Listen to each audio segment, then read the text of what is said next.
Bonsoir à tous, bienvenue sur Monaco Info pour une nouvelle semaine d'actualité. Voici les titres de ce lundi 10 août. La Côte d'Azur, une destination touristique fortement plébiscitée cet été. Monaco continue de séduire des millions de visiteurs. Qui sont-ils et d'où viennent-ils? Nous ferons le point avec Guy Antonielli, directeur du tourisme et des congrès. Et parmi les sites incontournables à visiter en principauté, les grands appartements du Palais Princier proposent une visite au cœur de l'histoire des Grimaldi. Et évidemment, pour prolonger les vacances une fois rentrés à la maison, rien de tel qu'un petit cadeau que l'on glisse dans ses valises, porte-clés, magnets et même Lego carabinier. Vous le verrez, le marché du souvenir ne cesse de se réinventer. Dans ce journal également, opération plage propre au Larvoto. Chaque matin, le site est passé au peigne fin avant l'arrivée des premiers baigneurs. Une mécanique bien rodée, sur terre comme en mer.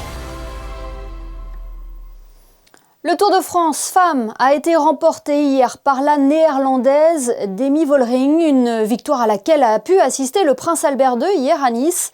Cette fin de la grande boucle féminine clôture également la tournée de la caravane du Tour, qui était composée notamment des véhicules de la Vuelta, qui faisait la promotion du grand départ du Tour d'Espagne à Monaco et qui s'effectuera le 22 août prochain. Ces voitures sont désormais stationnées sur le parvis du Grimaldi Forum, alors que le site présente actuellement son exposition estivale Monaco et l'automobile de 1893 à nos jours. Un joli clin d'œil pour ce double événement. L'exposition du Grimaldi Forum a d'ailleurs déjà attiré de nombreux visiteurs. Le cap des 30 000 a été dépassé fin juillet. Au-delà de ce chiffre, Monaco continue de séduire grâce à son histoire, son architecture et à la richesse de son patrimoine. Mais qui sont les touristes qui visitent la principauté? D'où viennent-ils et quels lieux viennent-ils voir? Alexandre Olivier et Arnaud Humbert sont allés à leur rencontre sur la place du Casino et sur le port Hercule. On est déjà venu plusieurs fois à Monaco. On aime bien venir sur le port, un petit peu flâner dans les ruelles, flâner ici au niveau du casino. On a dit aux garçons qu'on irait voir les gros bateaux, les belles voitures. Je suis né à Cagnes-sur-Mer, donc je suis de la région, mais j'ai grandi au Canada, à Montréal. Donc j'ai eu l'occasion de passer plusieurs fois à Monaco quand j'étais jeune et tout ça, donc je reviens régulièrement en vacances dans la région. Donc j'ai l'occasion de visiter et tout ça, donc c'est sympa.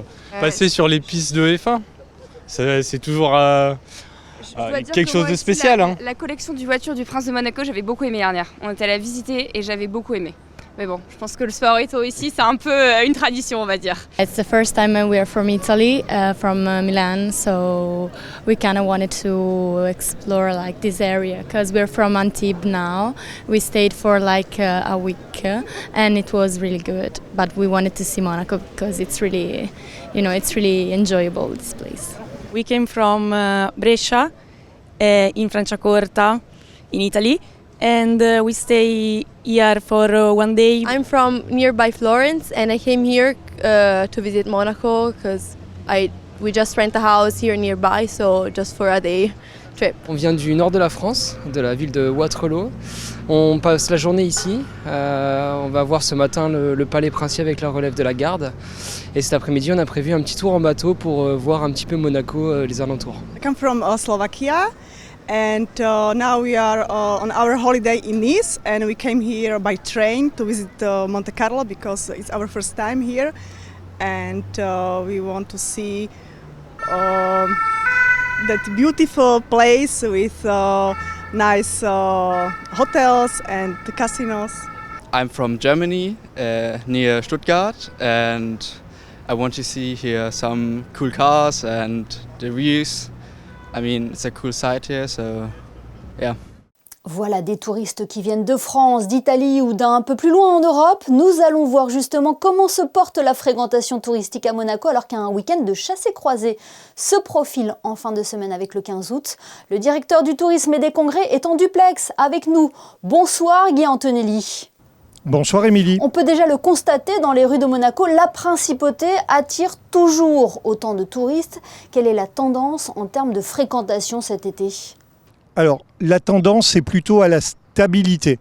Nous avons discuté avec les hôtels de Monaco sur leur mois de juillet et nous sommes à peu près au même niveau d'occupation que l'année dernière, ce qui est quand même un très bon signal connaissant la situation internationale, les grands événements qui avaient lieu dans le monde au mois de juillet et l'importance notamment des clientèles nord-américaines et moyen-orientales pour la principauté l'été. Malgré tout cela, nous sommes à peu près au même niveau que l'année dernière. Vous avez déjà donné quelques pistes, mais d'où viennent principalement ces touristes ? Alors, pas de grands changements. Les États-Unis numéro 1, France, Royaume-Uni à égalité en 2e, 3e position, Italie numéro 4. Voilà, le top 4 n'est pas modifié. Et comme je le disais, le Moyen-Orient, bien qu'en baisse quand même, une baisse assez soutenue de plus de 10%, les résultats globaux se maintiennent avec même une légère progression du prix moyen. Vous l'avez dit, vous êtes en étroite relation avec les hôteliers monégasques. Est-ce qu'ils vous font part aussi de leur satisfaction pour ce mois d'août ? La lecture est très compliquée, tout comme le mois de juillet ne s'annonçait pas facile en début de juillet, et comme je le disais, au final, est au même niveau que l'année dernière. Le mois d'août va beaucoup dépendre de réservations de dernière minute. C'est un phénomène qui touche toute l'industrie touristique et qui est de plus en plus compliqué à prédire aujourd'hui. Donc, plutôt positif pour le mois d'août, mais cela reste à confirmer. On aurait pu penser pourtant que les fortes chaleurs sur la Côte d'Azur auraient constitué un frein avec la recherche d'un peu plus de fraîcheur, par exemple. Alors, des chiffres, comme nous parlions des hôtels, il va falloir parler des restaurants. Nous n'avons pas encore l'ensemble des chiffres. La fréquentation sur la Côte d'Azur dans son ensemble au mois de juillet était légèrement en retrait. Des situations très diverses selon les restaurants, selon les plages. Donc, ces résultats restent à confirmer car ils sont fragiles et des situations qui peuvent être vraiment extrêmement différentes pour des établissements pourtant assez similaires. A contrario, nous voyons que les événements culturels, les expositions en intérieur se portent bien. Par exemple, la grande exposition du Grimaldi Forum a déjà dépassé les niveaux des 2 dernières expositions Couleur et Turner pour l'exposition Monaco et l'automobile. On l'entend dans vos propos, Guy Antonelli, on a l'impression que l'industrie du tourisme doit s'adapter aussi à cette nouvelle consommation des séjours. Alors oui, des consommations nouvelles, des typologies de clients diverses, des clients qui viennent de plus en plus loin. Ce qui est intéressant, c'est que Monaco reste attractif. Quand des marchés sont absents, d'autres marchés les remplacent. Mais effectivement, tout le monde essaye de parler directement aux clients et de les convaincre, même en dernière minute, parce que les décisions d'achat se font de plus en plus tard en fonction de la situation, du prix des billets aériens, du climat. Et nous avons pu le voir également de la situation sur le front des incendies dans certaines parties du monde qui impactent et qui génèrent des reports ponctuels de clientèle. Donc rien de tel en principauté pour l'instant. La situation est plutôt très bonne parce que quand on dit stable par rapport à l'année dernière, c'était un très bel exercice. Mais donc à confirmer et à voir réellement le comportement de dépenses des clientèles qui seront venues en principauté. Et si vous le voulez bien, Guy Antonelli, on se retrouvera à la rentrée pour dresser le bilan de cette saison estivale. Merci d'avoir été avec nous ce soir. Merci Émilie, bonne soirée à vous. Le musée océanographique, le casino de Monte-Carlo, la cathédrale font partie des sites les plus visités en principauté. Autre incontournable, les grands appartements du Palais Princier qui dévoilent l'histoire des Grimaldi. Visite guidée aujourd'hui avec Vanessa Dessy et Alexa Vial. Derrière les portes du Palais Princier, les visiteurs découvrent un patrimoine exceptionnel. Les grands appartements dévoilent leurs décors, leurs œuvres d'art et les traces de plusieurs siècles d'histoire. Une immersion au cœur de la résidence des princes de Monaco. L'audioguide vous explique l'histoire de Monaco en général et plus particulièrement l'histoire de la famille princière, les Grimaldi. On y découvre déjà que Monaco est un pays avec une longue histoire, que le site où est construit Monaco est connu depuis l'Antiquité, voire la préhistoire. Si vous allez au jardin exotique, vous verrez la grotte aussi. Donc c'est un lieu qui est riche en histoire et aussi en culture. parce qu'il ne faut pas oublier que nos princes ont été reliés par mariage, par le sang, à d'autres grandes familles européennes. L'audioguide dure une 40aine de minutes et nous l'avons en 11 langues. Ici, le palais est bien plus qu'un monument, c'est la résidence du prince Albert II et de sa famille. Au fil de leur visite, les touristes peuvent parfois apercevoir le souverain, une rencontre inattendue qui fait toujours son effet. Ça peut arriver à l'entrée ou à la sortie, et c'est vrai que ce qui est amusant, c'est que la plupart du temps, ils ne s'en rendent pas compte parce qu'ils ne peuvent pas imaginer que quelqu'un qui va passer devant le palais ou dans la cour d'honneur puisse être tout simplement monseigneur ou madame. Les gens aussi, de temps en temps, sont surpris de penser qu'ils vivent vraiment ici. Oui, c'est une résidence familiale, c'est la résidence d'un chef d'État, mais c'est un lieu vivant où il y a aussi plus de 200 personnes qui travaillent à l'année. C'est un microcosme. Et pour une découverte encore plus exclusive, le Palais Princier propose également des visites privées accessibles sur demande, une autre façon de pousser les portes de ce lieu chargé d'histoire. Et bien évidemment, pour garder un souvenir de son passage à Monaco, les porte-clés et autres magnets restent des incontournables. Mais les tendances évoluent. C'est ce que nous avons pu constater en nous rendant dans les magasins spécialisés sur le Rocher. Le reportage de Vanessa Dessier et Marie-Ève Béhy. Magnettes, t-shirts, casquettes ou encore produits aux couleurs de la principauté. Chaque été, les boutiques de Monaco voient défiler des milliers de visiteurs venus repartir avec un souvenir de leurs vacances. Des objets emblématiques, parfois revisités, qui permettent d'emporter un petit morceau de la principauté dans leur bagage. On a des fournisseurs qui distribuent en Europe et on se cale sur ce qui fonctionne le mieux dans d'autres places fortes du souvenir en Europe comme Vienne, Barcelone, les îles Baléares. Et du coup, on choisit, on adapte ce qu'ils font à Monaco. Nous, depuis le Covid, on a un peu changé d'état d'esprit. On est passé plus sur vraiment Monaco. Et quand vous rentrez dans nos magasins, vous ne trouvez que des souvenirs qui sont chez nous. J'ai que 5% de ma gamme qui est commune à mes concurrents. Mais les habitudes d'achat évoluent. Les touristes sont de plus en plus nombreux à privilégier des souvenirs originaux. Une façon de rapporter un objet qui raconte une histoire bien au-delà du simple souvenir de voyage. On a signé des licences, par exemple avec les Carabiniers du Prince, avec les pompiers, avec les fresques du Palais Princier, pour leur faire leurs produits dérivés. On a fait récemment une collaboration avec la brique Lego, qui n'est pas du Lego, mais qui est adoubée par Lego. On a fait un corner où on avait la Roca Team, où on était le seul hors stade et hors manifestation basket à diffuser de la Roca Team. On est le plus grand revendeur de maillots de l'AS Monaco et on a mis en place le rugby, la Fédération monégasque de rugby, sachant que notre métier, ça reste de revendre de l'image de Monaco par le biais de l'objet souvenir. Qu'ils soient traditionnels ou plus contemporains, ces souvenirs restent un passage incontournable pour les visiteurs de la principauté. L'été et ses fortes chaleurs, et bien avec cela, les plages attirent également les vacanciers en quête d'un peu plus de fraîcheur, mais dans une eau et un espace propre. Du côté du Larvoto, un important dispositif de nettoyage est mis en place dès l'aube, avant l'arrivée des premiers baigneurs. Immersion avec Alexandra Pani et Hugo Comaza. Au petit matin, un balai s'active sur la plage du Larvoto. Les plagistes installent leurs matelas alors que les agents de la SMA sont déjà à pied d'œuvre pour débarrasser la zone de baignade de ses déchets. Pour accueillir monégasques résidents et vacanciers dans les meilleures conditions, rien n'est laissé au hasard. Plusieurs engins investissent les lieux dès l'aube. On commence très très tôt, à 4h45, les premiers agents arrivent et à 5h l'activité commence. On commence par cribler la plage, nettoyer les graviers, retirer tous les petits déchets qu'on pourrait retrouver. Je rappelle quand même que la plage est interdite aux fumeurs, mais on ramasse quand même énormément de mégots. Ensuite, nous avons le nettoyage plan de baignade avec un petit robot qui permet de ramasser les macro-déchets. Et nous avons aussi un jet ski qui ramasse les déchets un peu plus gros et un peu plus au large pour éviter qu'ils arrivent sur la plage. Donc beaucoup d'activités.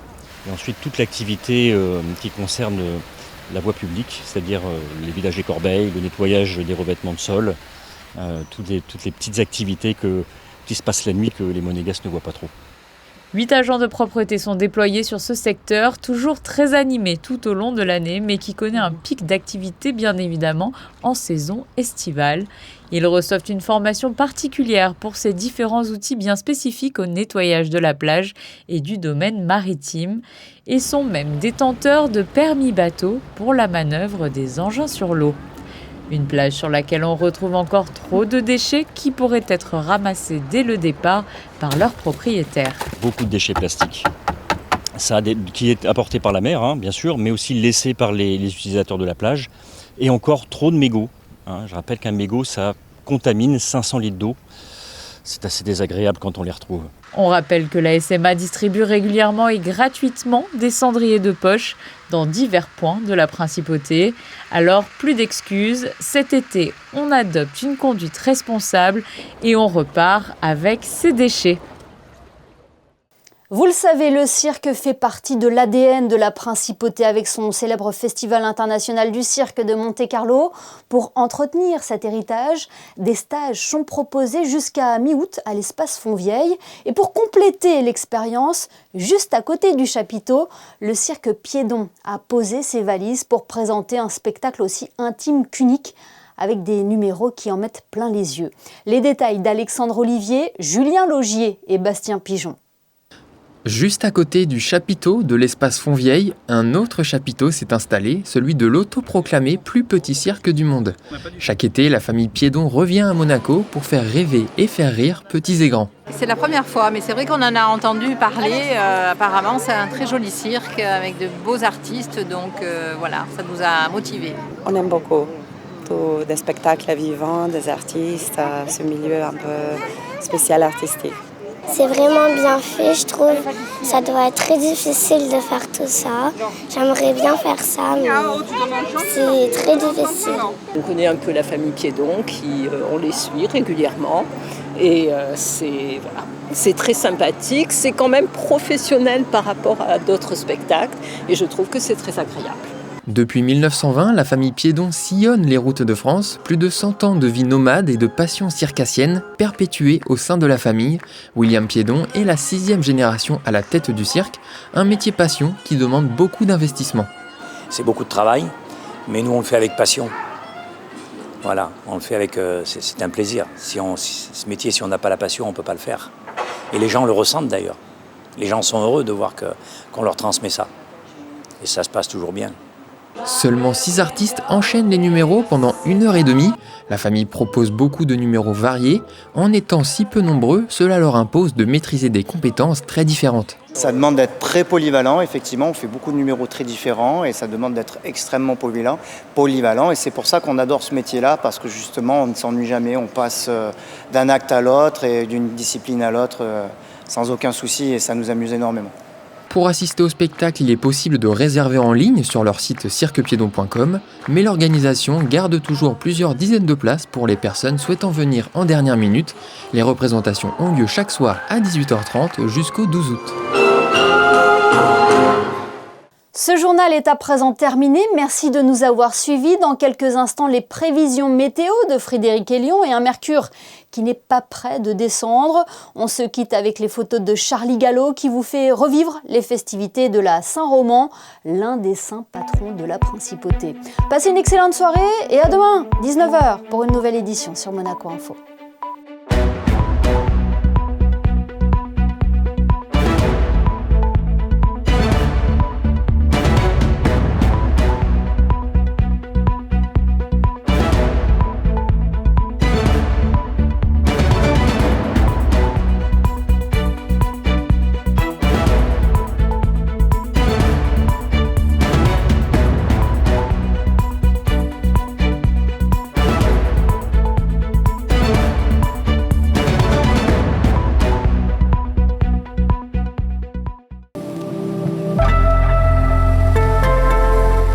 Bonjour à toutes et à tous. Mardi, encore une belle journée d'été avec du soleil et quelques passages nuageux sans grandes conséquences.